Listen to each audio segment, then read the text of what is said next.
You will hear a number of different recordings, and you will have to answer questions on what you hear.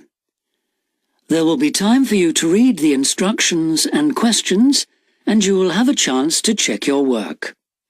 All the recordings will be played once only.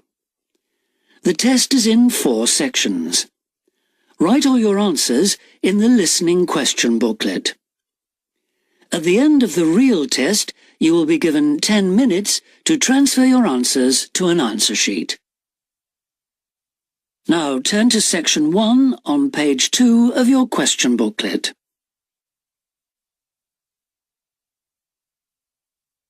Section 1. You will hear a conversation between a customer and a booking officer at a theatre.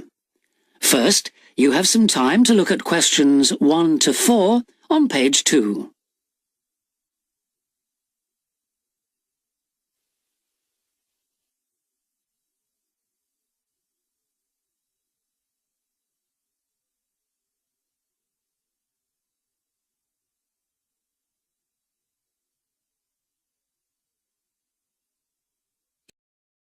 Now we shall begin. You should answer the questions as you listen, because you will not hear the recording a second time. Listen carefully and answer questions 1 to 4. Hello, Theatre Royal Plymouth? Hello. I'd like to make a booking, please. Yes. What is it you want to see? The Imposter. Right. And which day did you want to come? Friday the 25th. Just a moment and I'll check availability on the computer. Oh, sorry, we're fully booked for that performance. Oh dear. What about the following day then? The 26th? Yes, that's okay. We've got 2 performances on that day, one at 3:30 and one at 7. Which would you prefer? Oh, the later one, please. How many people? Well, there are 4 of us. Are there any concessions? Any children? Oh, I'm not sure. My daughters are 15 and 12. Do they get concessions? Only the 12-year-old, I'm afraid. So that's 1 child and 3 adults. Any idea where you'd like to sit? Stalls or circle? Tickets for the stalls are a bit more expensive. £12 for adults and £8.50 for children. The circle costs £10.50 and £6.50. Do you get a good view from the circle? Oh, yes. And in fact, we've got some seats left at the front, if you'd like those. Right. We'll go for those then. Right, that's seats A21 to 24 then. They're very good seats. That sounds fine. So let's see, that comes to £38 altogether for the tickets. How do you want to collect them? Shall I put them in the post? They'd be sent today by first-class mail, and there'd be an additional charge of £1 to cover postage and administration. Or do you want to get them from the box office yourself? Oh, yes. Could you send them, please? No problem. That'll be £39 altogether. Before you hear the rest of the conversation, you have some time to look at questions 5 to 10 on page 2.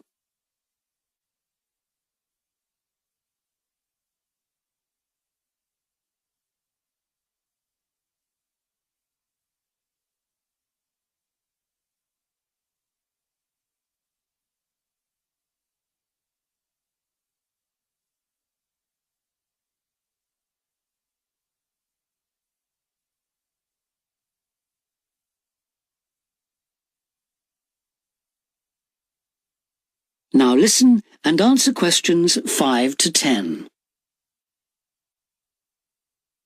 Could I just take your card details? What kind of card is it? Visa? Switch? MasterCard. OK. And the number? It's 3290 5876 4401 2899. 2899. OK. And the name on the card, please? It's Mr. J. Whitton. WHITTON. N for never or M for mother? N for never. Thank you. And now I've nearly finished, but I just need your address and postcode. Yes, it's 42 South Street, OK. Is that Plymouth? London. And the postcode? It's SW2 5GE. That's fine then. The ticket should be with you tomorrow. Is there anything else I can do for you? Yes, I was wondering if I could get regular information about what's on. Certainly. I can just add your name to our mailing list. Would that be OK? That would be very good. Yes, please. Oh, and there is something else, sorry. One of our group is hard of hearing, and I've heard that you can supply special headphones. That's right. As long as you tell us in advance, we can always do that. I'll book those for you now, and you can just collect them from the box office before the show. Thanks very much for your help. No problem. Thank you for calling. Thank you. Bye. That is the end of section 1. You now have half a minute to check your answers.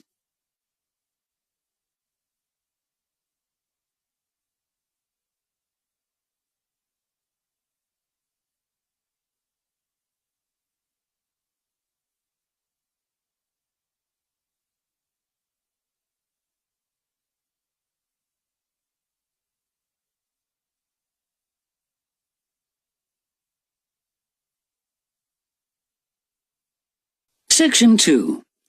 You will hear the organizer of a rock festival talking to the exhibitors and performers at a planning meeting. First, you have some time to look at questions 11 to 17 on page 3.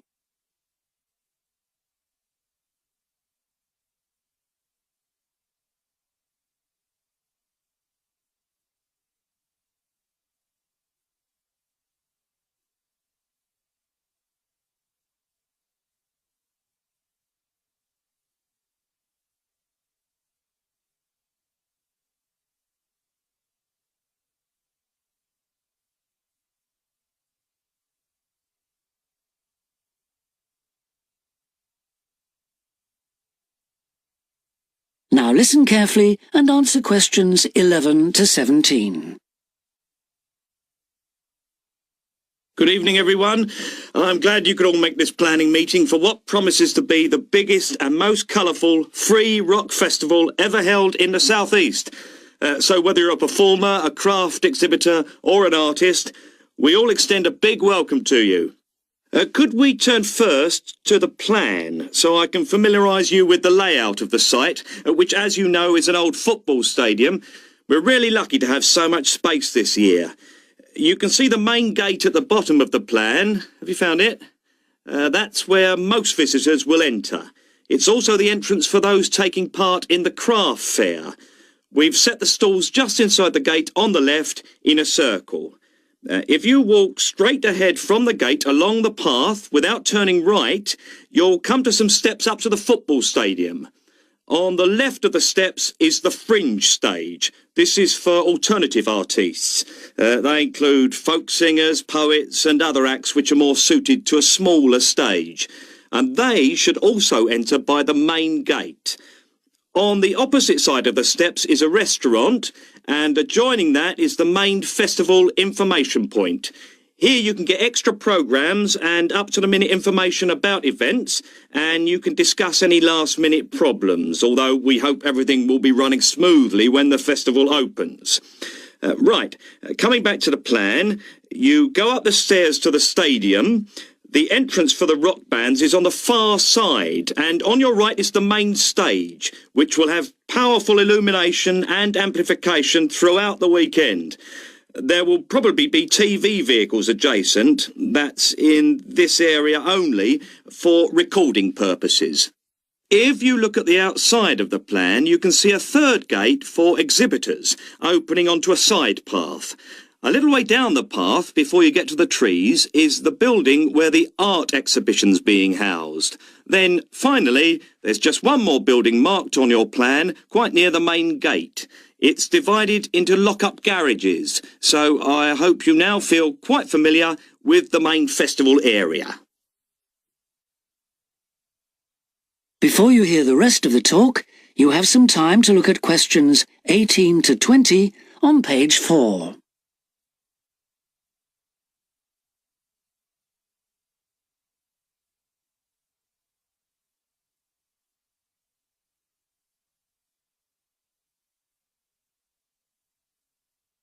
Now listen and answer questions 18 to 20. We also hope that you'll have received your welcome pack. In it, you should find 2 parking tickets for yourself and anyone assisting you, an armband to indicate that you are an official visitor, one of our brilliant yellow badges with the new festival logo, a festival programme, and several sheets of information that we'd ask you to study carefully before the event. Please could you note that all setting up of stalls, displays and so on should be completed by 9:30 a.m. and that, unfortunately, we won't be able to allow any vehicles to enter the festival area after that time. Yeah, it's a big site, but even a few vehicles parked in the wrong place can block the paths. With crowds of people, and we are expecting several thousand, this can merely be a nuisance, but if there's an emergency and access for an ambulance is blocked, the situation will become not just annoying, but also dangerous. And don't forget, it could be your mother or your child who needs help. Several exhibitors and craftspeople have asked us if any provision can be made for overnight storage of tables, chairs and display items rather than having to take them home and bring them again. We're pleased to say that a limited amount of space has been made available in the building near the main gate. You'll be issued with a yellow ticket to reclaim your property, similar to the red parking tickets, so do check you bring the right one. But please understand that this is entirely at your own risk, as we can take no responsibility for items lost or damaged. I think that's all I have to say at this point, but thank you all for your attention. That is the end of section 2. You now have half a minute to check your answers.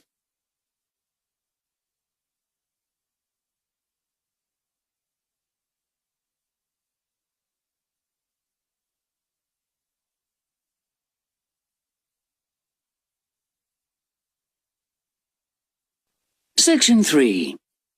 You will hear a discussion between a business student called Marco and his personal tutor about the courses that Marco should take. First, you have some time to look at questions 21 to 23 on page 5.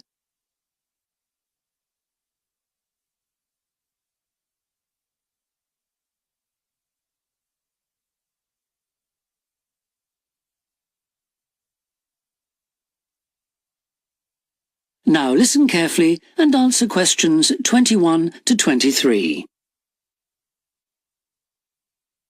Hi, Marco. Come in. Thanks. I've got a bit stuck trying to select courses for next semester. Could you help me, please? Of course. Sit down. Oh.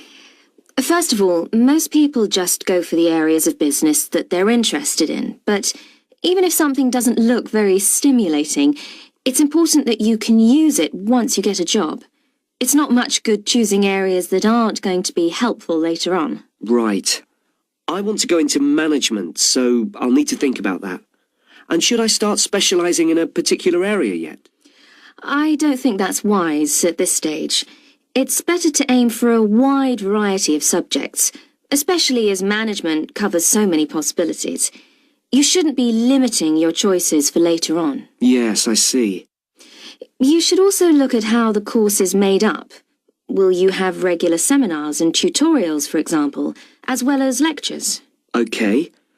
Some of the lecturers are quite big names in their fields, aren't they? Mm-hmm. Should I aim to go to their courses?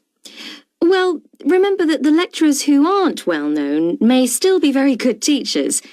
I'd say we have a consistently high standard of teaching in this department, so you don't need to worry about it. Before you hear the rest of the discussion, you have some time to look at questions 24 to 30 on pages 5 and 6.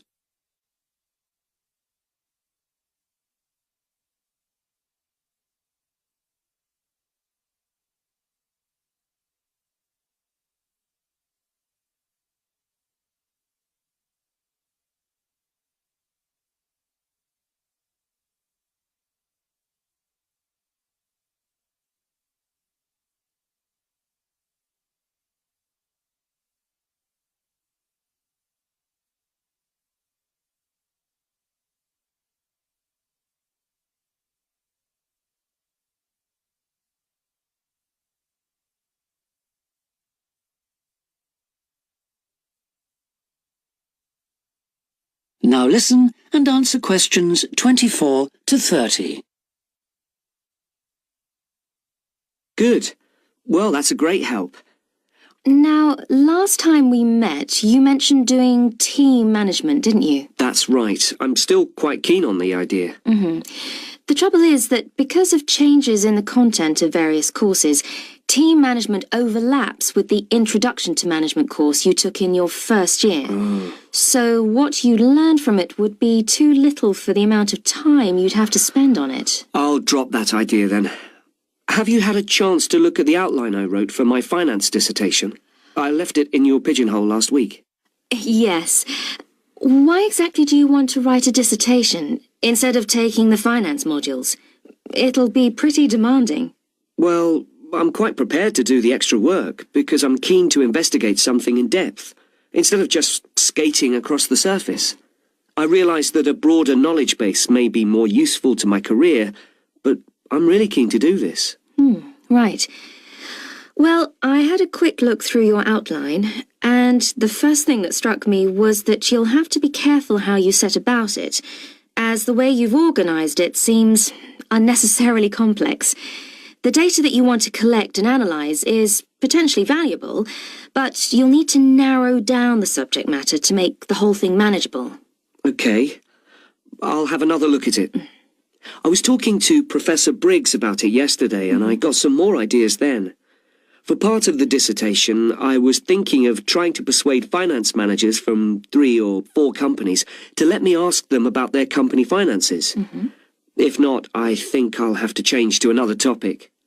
Well, go ahead then. I could give you some names. Thanks.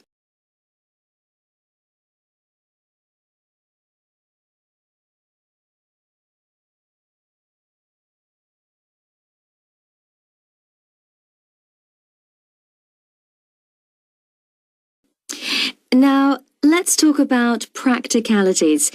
Your dissertation must be finalised by the end of May, so you should aim to finish the first draft by the end of March. Is that feasible? Yes, it shouldn't be a problem. I'll need to register for the dissertation, won't I? Is that with the registrar's department? No, it's internal to this department, so you just need to let the secretary know. Do that as soon as you're sure you're going to write the dissertation. Okay. Then, to analyse your statistics, you're going to need some suitable software. If I were you, I'd drop into the computer office and ask them for a copy. Right. So, if I revise my outline, can I... That is the end of section 3. You now have half a minute to check your answers.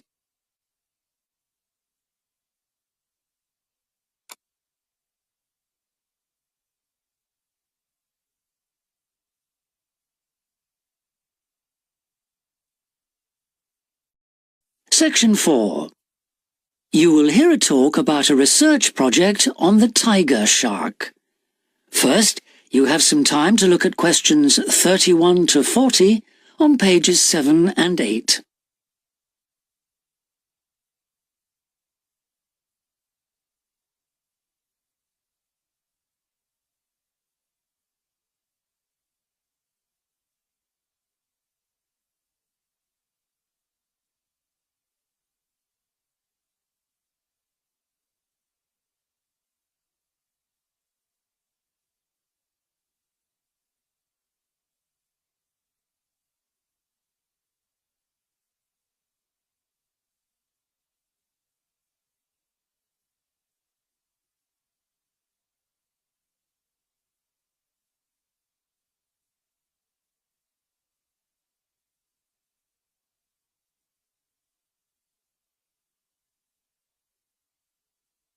Now listen carefully and answer questions 31 to 40.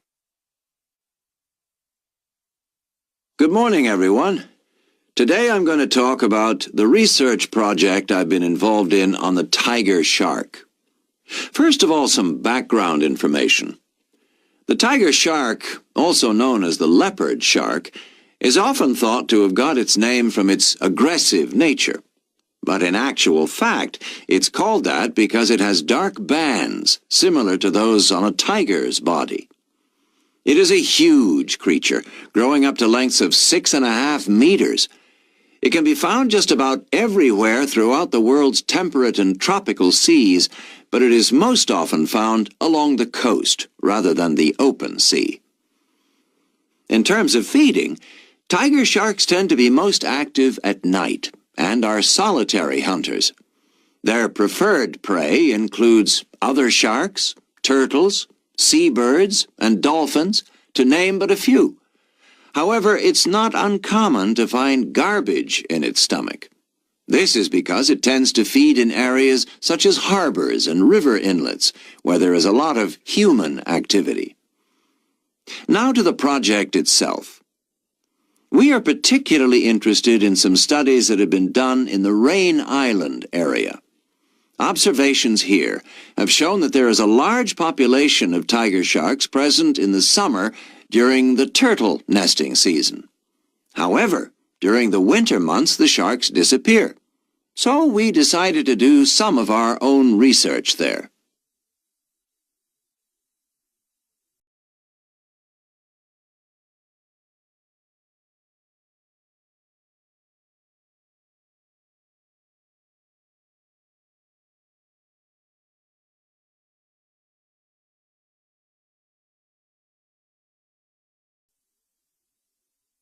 The first step was to tag a number of sharks so that we could follow their movements.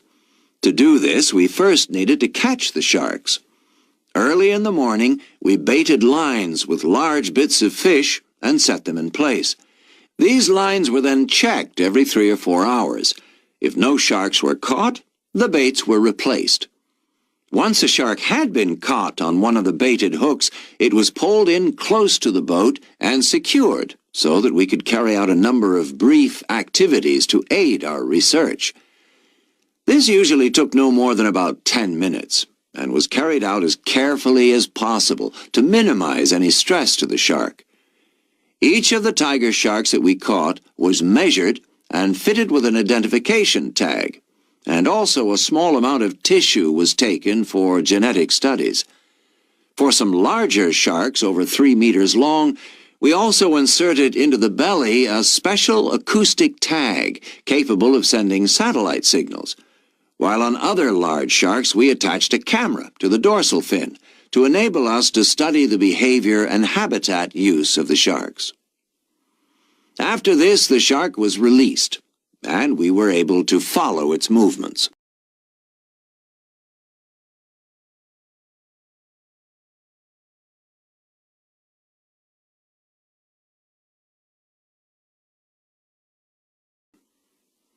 So what was the purpose of all this tagging? Well, while we were already familiar with some aspects of the tiger shark's behavior and food sources, what we hoped to do in this project was to see exactly what factors affected the migration patterns of tiger sharks and whether it was, in fact, food, weather, and reproductive needs. These are some of our findings. On February 21st, a large female shark, whom we named Natalie, was attracted to our research boat at the northern tip of Rain Island and fitted with one of the satellite tags I've just mentioned.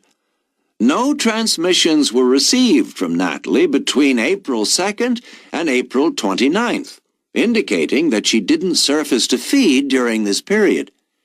The area in which she was last reported is very shallow, suggesting that she may have changed her feeding preferences during this period to focus on prey found on the sea floor.